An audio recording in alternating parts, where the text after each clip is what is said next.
Hi everyone, it's Mike with Crane Realty. So, you're a seller, you have a house to sell, and you're also needing to purchase. What does that look like exactly? What situation are you finding yourself in? And what are some of the positions that you could put yourself in that would be the most advantageous for both your purchase and the sale of your home?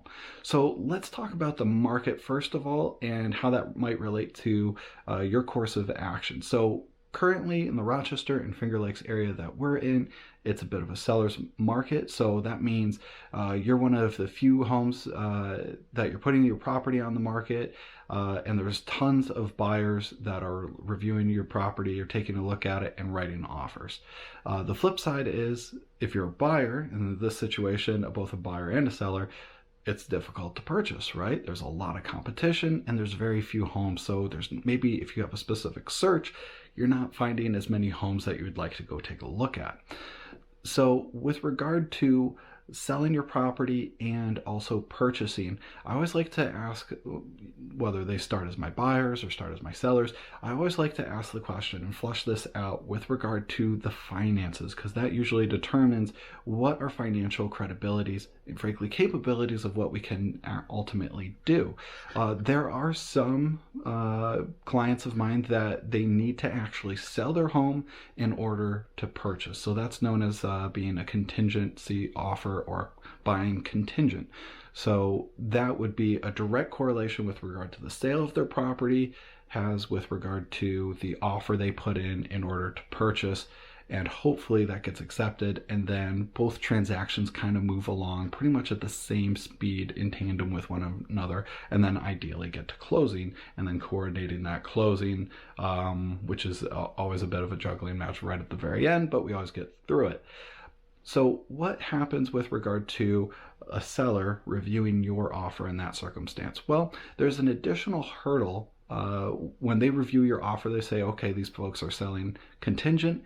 That is maybe one of the least favored contingencies. Not that sellers like any contingencies. They want to get their money and a handshake and be gone with the whole thing.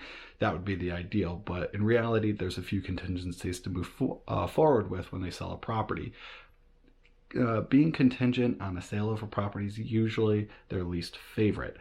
There's just a lot of pitfalls and certain things that can happen or fall through, so that's why they would prefer not to see it. And frankly, there's a lot of buyers out there, either first-time homeowners or very well off and established, that they don't actually have, or maybe they've been renting their whole lives and they don't have that contingency as part of their offer, making it more attractive.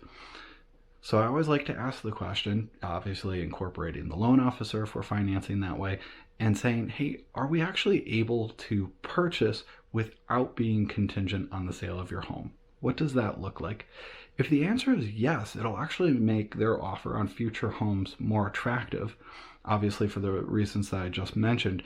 But in addition to that, one other thing to consider, it'll also make the sale of their property more attractive as well. Selling contingent also means that you have to have a built-in sellers to find suitable housing contingency if they haven't already found a home. So if they need to sell first and try to settle up all of those contingencies, that might make their offer more attractive if they're forced to sell contingent. But they'll usually put sellers to find suitable housing, which means there's an unknown amount of time that the seller is going to go look for a home and the buyer agrees to it, and then they just wait in the wings. You could see that might actually lead to a lot of deals falling through if the seller's not able to perform. It's a very competitive market out there, as you all know, so that sometimes happens. Buyers take that into consideration, and there's not a ton of buyers that are going to say, hey, I'm willing to sign up for that just in order to get this property. If that's in the back of their mind in the first place and they're willing to write an offer, they're probably not going to their absolute max on it, whether that's in terms or the net to the seller, or maybe both.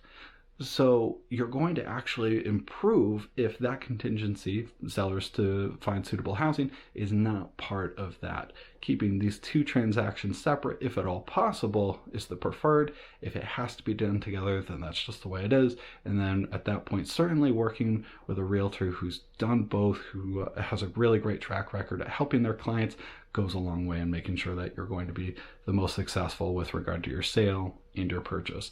So hopefully this video was helpful to you. If it was, feel free to give that thumbs up, a like, and make sure to click that subscribe button so you don't miss any of our future content. Again, I'm Mike with Crane Realty, and we hope to hear from you.